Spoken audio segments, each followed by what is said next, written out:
It's absolutely flown by, and we've got 3 technology-focused VCs with us to tell us about their highest conviction bets over the next 3 to 5 years, what might be overhyped, what new business models and markets might be coming into play, and how that might also be changing startup funding, especially at the early stages. So Will, please introduce yourself and explain what you're doing in AI at the moment. All right, so yeah, Will, partner at Passion Capital. We're a VC fund. We invest in pre-seed fintech, and especially looking at the moment about how AI is disrupting fintech. So we're excited about how we touch, spend, save our money, but we're also excited about the massive pools of horrifically manual areas of the financial services that have not been disrupted by SaaS and could be disrupted now. Excellent, thank you. And Kate, what about you? I'm Kate. I'm an investor from BGF. So we are a large generalist fund. I sit in what we call the early stage team, which is effectively ventures, and we invest in deep tech and life sciences opportunities at usually Series A. We say we're early stage, but I feel quite embarrassed saying that in this room, to be honest. It's a very different definition. And yeah, as I said, we're a generalist fund, but obviously we have to pick the things that we think are going to be most interesting and most productive. We're a UK-only fund, so a lot of that is actually based on what do we see as UK strengths, particularly around university research, because that's where a lot of the deep tech and life sciences innovations are coming from. And we're really interested in an awful lot of what the previous panels talked about, but I think particularly where you have that intersection of AI and hardware. We very much believe that hardware gives you a moat, and I think the conversation around how quickly you can iterate in the software world just helped to confirm all my biases on that, so thank you. Good stuff. And Lawrence, what about you? Hi, yeah, so I'm a partner at Luna Ventures. We're an early stage deep tech fund, and actually there's even more subcategorization, because I would say we're really a pre-seed fund now. We invest in solo founders, founding team. We give them money to set the team up, but hire people, and to develop the core technology to be ready for a seed round. Sort of 500K type tickets. My job was quite weird. I joined the fund to lead research, which the thesis behind that was if you invest really, really early, you need to understand the science. You need to speak to scientists, people in the lab, rather than just the deals that you see. So I've spent the last 5 years looking at the frontier, doing sort of horizon scanning to try and understand what sort of technologies that the fund can invest in. Excellent, thank you. So for this conversation, I think we're going to keep our predictions in the kind of up to 5 years kind of timeline. I think, as Daniel pointed out, after 5 years, we don't really know what's going on. But kind of it's a shame funds are 10-year. Actually, they're more like 12 to 15. Yeah. That's unfortunate. Yeah, exactly. And Will, starting with you, over the next sort of 2 to 5 years, what technological capabilities do you think will be becoming mainstream very quickly that are sort of investable? Yeah, I mean, when we look back at kind of what's happened in enterprise, generally we've seen plenty of SaaS solutions come through over the last 20 years that have automated the simple tasks. And wherever you've needed to go, it's not just I'm ticking along a process, but I need to bring in contextual awareness. I need to go and talk to different people in the business. I need to pull disparate data sources of different types, some structured, some unstructured, together to be able to solve a problem. That's where SaaS has fallen down, and you've still had Microsoft Outlook and Excel as the main business process there. And those are the areas that start to look really interesting to be disrupted. And you could kind of the drunken graduate response, or the kind of 2 to 3 year into your grad training type job, where it's the junior people where you look inside a business, you lift up the cover, and there's hundreds of people doing essentially the same job with the same title, and they're a couple of years out of university, and they're pulling together bits of context, and that's how they're being trained, but that's also how we can automate away chunks of those jobs, and that's the kind of narrative we get excited about by founders coming and pitching us saying this is something that was not solvable, is now solvable, and is still horrifically manual. Interesting. And Kate, would you like to add to that? Yeah, I think we think about it a little bit differently in terms of the types of businesses that we're investing in. I'm very much looking at, for us, AI, I think, is about what challenges does that create elsewhere that there's some interesting hardware solutions to. So I think we're looking a lot at things like the increased energy demand, what that means in terms of how how the energy economy is changing. So what that means in terms of the technologies that are going to be needed, and how those can be practically adapted to the challenges that we're seeing kind of coming over the horizon as lots of industries start to move towards hyperscale or start to switch to different modes of operating. Interesting.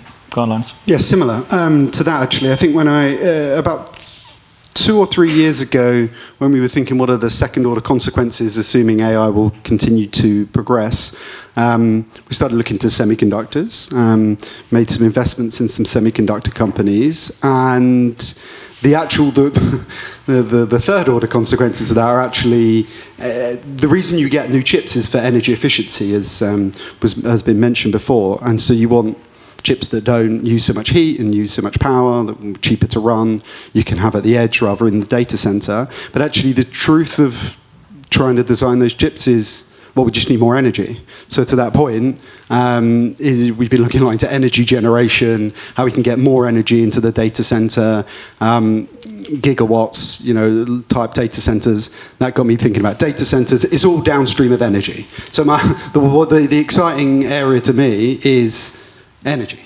Create more of it. I think energy efficiency is sort of a bit of a red herring. It is great, sure, use less energy, but let's just create tons more of it and use tons more of it, because ultimately I think that's what AI is going to use. I think you can follow both trajectories, and I think we'd like to make investments in energy efficient hardware and data centers and new interconnects for data centers, but actually let's just create more energy. It's got me interested in small modular reactors and nuclear fusion and other types of electrification has been mentioned as well. So, energy. Absolutely. Okay. Well, I definitely want to come back to you on how you assess that. Just before that, Will, Passion invests a lot in fintech, and you're spending a lot of time looking at fintech. There's multiple fintech investors in the room. How do you see AI affecting that sector? What's next in the fintech space? Yeah, I mean, I think the one constant is that we're still going to want to spend money, we're still going to want to save money and to move that around. One of the massive waves that we're seeing that I'm sure some of us in this room have fallen victim to is the fraud. It's not just the good actors who are trying to improve the efficiency of their company, but people are being defrauded at massive scale on a personalized basis that hasn't been seen before. So the practical side of safeguards needs to be in place within those rails. And actually, one of the really interesting topics that we spent some time talking to founders about and are looking for the right bet to make in the space is, how do we think about payment rails and the payment infrastructure for agents? At the moment, kind of bank accounts are typically associated with an individual or a corporate. Will an agent need its own bank account to go and transact and make its way around the world? And how do we start assigning responsibility and liability and all of those areas within AI, which ultimately falls back to where's the money? Is anyone working on KYC for agents? Is that a thing you've seen? We haven't seen KYC for agents yet, but we've seen a lot of new KYC businesses. But yeah, it would be fascinating to think about how do you interact and what's the counterparty risk that you're taking on when you're interacting with a new agent. Is definitely a problem that someone's going to need to solve at some point. And you're expecting agents to not just spend our money, but spend their own money? In a more independent fashion, I mean, it might be you're a 100% subsidiary agent, but it's still going to be operating independently of you and going and doing actions on your behalf, and maybe you're going to be wanting to segregate out that finances, maybe not. But the option to be able to have agents go and do micropayments for APIs as they're doing it, I can't currently go and buy a tenth of a second of an API usage from somebody. I can buy a monthly seat on an API license from somebody, and that's not what an agent wants. So the consumption model and all the payment rails that need to go around that are going to change. Interesting. Kate, we've spent some of stuff today talking about kind of different technologies and things are moving incredibly quickly. How can angels go from following trends to more thesis-driven investing? That is a really good question, and I wondered whether I'm qualified to answer that, because I know I'm very guilty of, as we all are, of thinking about having a thesis, but then meeting somebody I really like and an opportunity I really like, and convincing myself that it fits. But I think one of the things that we do, so we're a team of about 10 people for context, and we're doing maybe 10 deals a year, 10 new deals a year. So we're quite high volume investors. And one of the things that we quite like to do actually is try and work out whether what we're seeing is one of one or one of many. So is this a really good way of solving a particular problem, and that this team has a unique insight that means that their solution is actually in some way differentiated. I think that particularly when it comes to things like AI, that's one of the areas where I find it really, really hard to diligence. A former colleague said to me once that I would only invest in things I could drop on my toe, and he didn't mean it as a compliment. But I mean, I think there is definitely something around it somehow feels easier to evaluate physical things. But yeah, I think it's about really digging into what is the market, seeing as much as you can in that particular area. Thinking about, well, what problems do I think need to be solved, and what do I think a good solution to that problem might look like? So then it's kind of the prepared mind. So when you see something then that fits that, you can respond to that quicker, and hopefully that also overlaps in the Venn diagram with what your gut instinct is telling you want to invest in. Lawrence, how do you approach it in terms of staying ahead of that S-curve? Well, in theory, you think we'd be good at it, considering the amount of time that I've put into trying to figure it out. But I always come back to the fact there's like 14 unicorns minted per year in Europe. I mean, there's been 140 over the decade or so. Congrats, Will. I don't know how many you've got, maybe 1 or 2. 4. Yes. Ooh. There you go. There aren't many. And so like having a thesis might well be narrowing your funnel unnecessarily, I sometimes think. And this comes from me specifically investing in a thesis. So I worry that actually you just try and meet the absolute best entrepreneurs you can, and you give them money, and they'll do the rest of it. And also there's a bottoms up and a top down. Like the bottoms up is entrepreneurs, the best ones, are going to be on the ground finding opportunities better than I am. And so if an entrepreneur comes along and says, I'm passionate about algae fuel, I think algae fuel is the future for sustainable aviation fuel, who am I to say, well, I've done, some, research using ChatGPT, and I say no. I'm not that guy. So yeah, should you be thesis driven? Probably, because you should. It's more of like a question of time. How long do you have to go deep into a thesis? Like, it is true I'm a thesis-driven investor. I've spent years now getting smart on semiconductors. And to your point, have a prepared mind. Absolutely, I can speak to anybody doing a photonic chip or a neuromorphic chip or an analog chip, and I've got contextual awareness. Why are you better than X? I've already spoken to 3 people doing something similar. It does help. But again, if I were to just meet the absolute, stellar founder on whatever dimensions I'm assessing, and they're doing something in neuromorphic, and I say time's not right, and they say yes it is, I'd still probably give them money. So I don't know. I feel like it's a balance. Yes, do the research, have a prepared mind, but ultimately it might all just be, shuffling papers around while you just try and find the best people.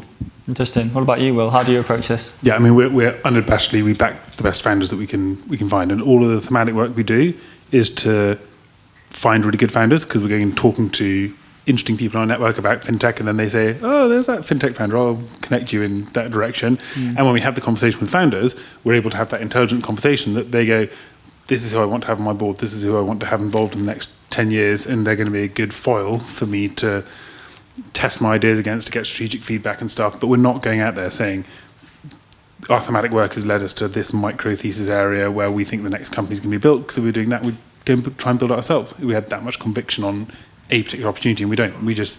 It's within the broad scope of the areas where we think we can be dangerous, we can be useful. Finding good founders. To that point around source, actually, I think that's probably right. It's probably more of a sourcing than it is picking tool.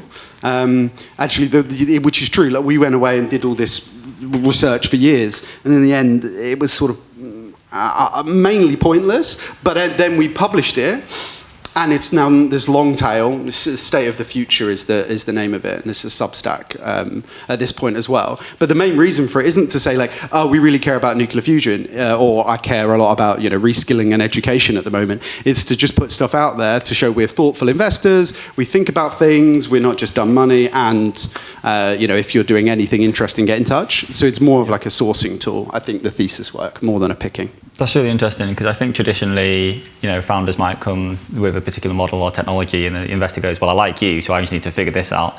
Whereas in reality, being more proactive and humble is saying, "I want to learn about this to attract those founders in the first place." That's a really good way of approaching it. I think Christina mentioned earlier about becoming known for something as an investor. Moving on to software as a service, we have a lot of SaaS investors in the room. I'd love to get your take on it, Will. I'm not one of them. You're not one of them? That's fine. That's cool. Why? Maybe that's a good question. Why are you not a SaaS investor? Is it a terrible investment? I can't drop it on my toe. Yeah. No, I've never. I find it really hard to evaluate, actually, and find it really hard to differentiate between the they all just start to sound the same to me. Sorry, I've probably offended everybody now. I'm gonna stop. Well, we'll dig into it. I'm interested to know, do you think the models are changing with AI, or what will continue and what will change in SaaS? Yeah, I mean, there's probably the thing that's going to stay the same is there's a kind of cold-nosed CFO that's your opponent somewhere because he's selling to the champion in the business, and then they go, "I love this. I want to upgrade from the kind of 5 seats that we've got experimentally running on our team to a 50-seat or hundreds of seats deployment across the whole business," and they need to get CFO sign-off. At that point, they go, "Hold on, we're belt tightening. Why are we doing this? What's the ROI? Can you really justify it?" And best out and out, best tech doesn't always win. It's got to be tech plus product plus brand reputation that kind of users want to need to do it. You need people within an enterprise to want to stake political capital on, "I'm going to adopt this kind of interesting new tech," rather than just going with Microsoft everything within the business. And so it's looking for the magic sauce of people who can build good product that can solve a pain point, but can also evangelize and get people convinced that it's interesting to use. And so you can build fantastic businesses off the back of it, but it's not a purely meritocratic race here on best tech wins. Have you been involved in SaaS, Lawrence? I know you're more the deeper tech side. Well, no, but I think that's interesting because I think when we're looking at a pre-seed company, the business model is not really clear. I mean, sure, if you're investing in a reinforcement learning algorithm for nuclear fusion plasma containment, it's probably not going to be SaaS. It's probably not going to pivot into SaaS. I mean, if it does, it does. But I think a little bit like Kate, I just don't have we as a fund, we're not set up to pick well within that space. I don't think any of us have the right mental models. We haven't, taken the time to build up the network and understand what it takes to win in enterprise sales and SaaS. What we have put the time and effort into is trying to understand how you commercialize low technical readiness level work, how you communicate a story beyond just the text better, and how you can get your first fundraising, put your first fundraising round together. So I think just our expertise has been built up in a different segment. There's a million different ways to win in venture, and I think the one that we are, just the structure of our team is just we love the technology, and so by loving the technology means we would be really bad SaaS investors, to Will's point, because that's not what wins. So I just think, we don't really play in SaaS, and if we did, I think we'd lose quite a lot of money. Interesting. Kate, can we talk a little bit about funding rounds and early stage funding rounds and whether they're evolving, how they might be evolving in businesses where they seem to be building their products faster and potentially cheaper? Have you seen much of a change in BGF? Is it coming? So I think it probably bifurcates a little bit depending on whether you're in a software place or a hardware place. Certainly, I would say the bar is being raised at earlier and earlier stage, irrespective of what sector you're in. For us, that's not ARR, that's not monthly recurring revenue, but it is how close are you to your customers, how much do you understand the pain points, how much... I suppose the stereotype for hardware companies is that you give them loads of money and they go off and do something in a lab for 18 months and then come back and find out that they've built something that's green, but actually everybody wants a red one, and to make it red is going to take another 6 months and another 5 million or whatever the metrics might be. So I think across the board, I think that customer focus and seeing that customer focus and a much tighter value proposition, which I think is exactly what you're saying, you're helping people to uncover and articulate, That's being demanded earlier. So certainly for us at Series A, you've got to know who your customers are. You've got to be talking to them. Be nice if you had some revenue, but very much more of a focus on that than I've seen previously. Yeah. And Will, how is the role of early stage VCs changing to and adapting to funding rounds? Do angels play a more important role now or less important? Or where does passion sit with that? I mean, we want angels on the cap table alongside us in every single round. And the exercise that we go through with all of the founders when we're doing these kind of initial pre-seed rounds, we just say to them, ignore the ticket sizes, stack rank everyone you're talking to in terms of how much value they're going to add in the next 12 to 18 months. It's not, I want to expand to the US in 3 years' time and this person will help me then. Great, get them on the cap table in 3 years' time. I need to, as a founder, you need to move the narrative forwards in the next kind of 12, 18 months within your funded runway to be able to then go out and either raise the next round at a nice higher valuation or get through to break even and go from there. And so, and angels can be great for providing like a discrete set bit of value. And if we're building with a specific industry and you want someone to go and open doors there, or you need to hire talent, or you've got particular structural problems around the tech or the product, you can often get that really specific value add from angels in a way that you might not from funds who are a bit more generalist in how they're adding value. And it can be a really nice foil for us, a complementary foil in adding value to founders. So love seeing angels on the cap table, always. Just to pick up on that, I think one of the characteristics of a lot of the teams we back is that they're first-time founders. They're really, really smart, but they've got, very little life experience. So they will hire a really shit CFO because they don't know what a good CFO looks like, or they will completely underestimate the value of the product team that they need to build around them. And actually, where they've got a really good network of experienced angels or advisors who can just kind of provide that life experience, for want of a better term, I think that can really accelerate the journey, and we see it as a real positive as well as the network and the door unlocking. I think that's really useful too. Lawrence would like to add to that, or otherwise I'm going to ask about seed strapping. Yeah, that was interesting. No, go on, Will. I was just saying, kind of echoing off that the best founders are sometimes very mule-headed and stubborn, and so it helps to have multiple people telling them that they're being stupid about something before they give it up, because there are some mistakes that all founders make, and that they think they've discovered a new awesome way of doing things, and it's not going to work, and it's not. It can be helpful to be. It's not just the kind of VCs who are sometimes seen as the kind of the bad investors who are just self-interested in doing it, but if the angels are telling you that as well, then they listen. We prevent mistakes. Absolutely. And how do you see the role of angels, Lawrence?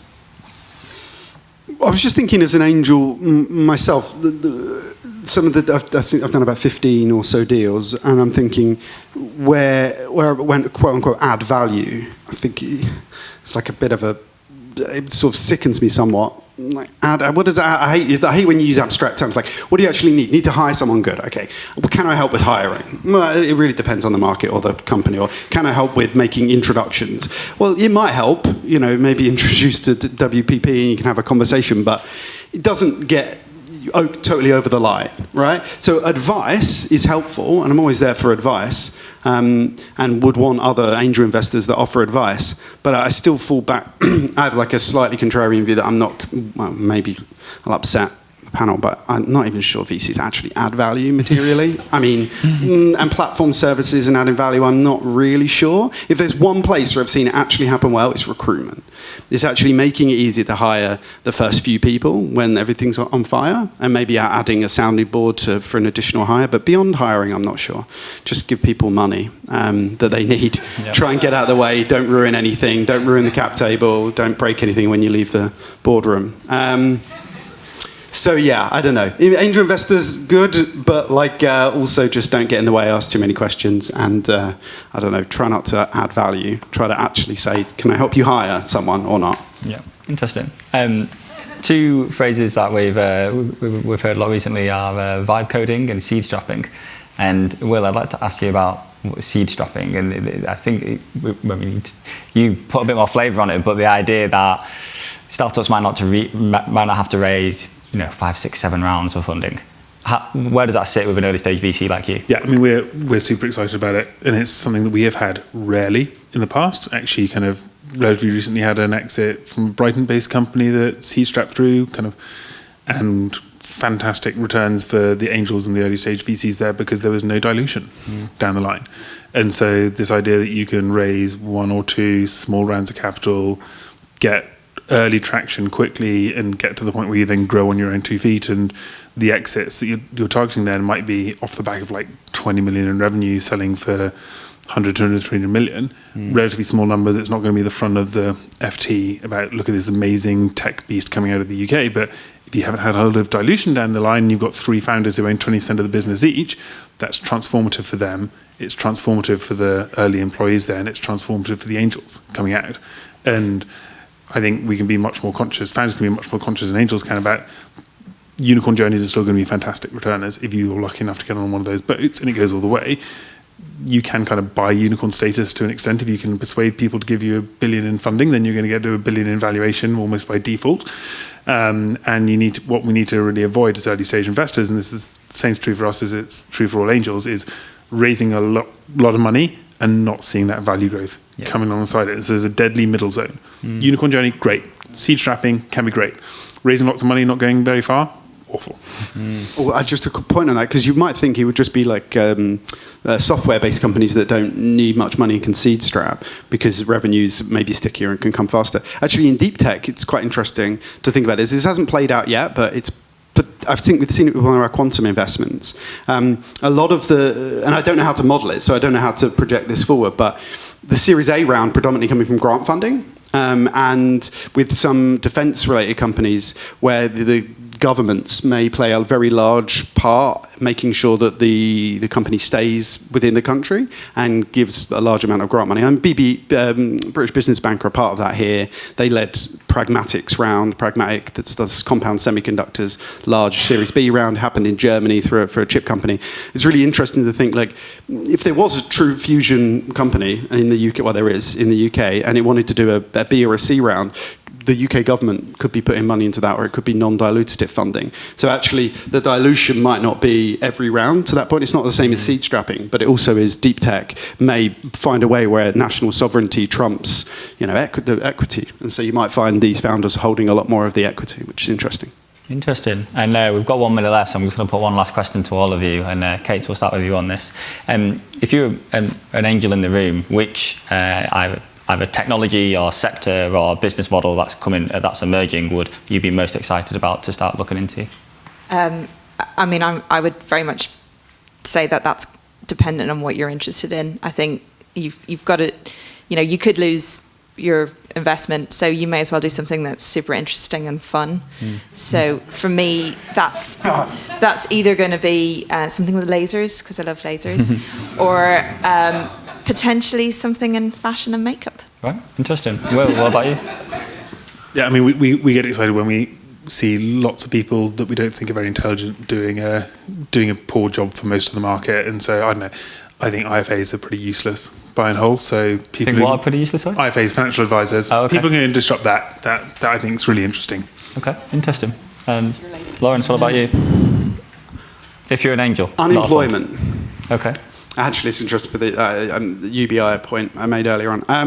I think that we're going to have a large problem of the lowest rung white-collar jobs that'll be going in consulting and VC and in banking and in whatever it is. You're going to have fewer and fewer grads joining those jobs. I think we're going to have a new boom of skill retraining, a whole bunch of blue-collar work, and I actually think that there's a really interesting opportunity there in how we do broad-based reskilling. I think that could be a really important social driver as well as actually an economically viable fund returner or angel portfolio returner. Mm.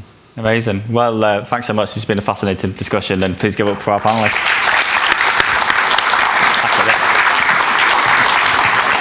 Cheers, guys.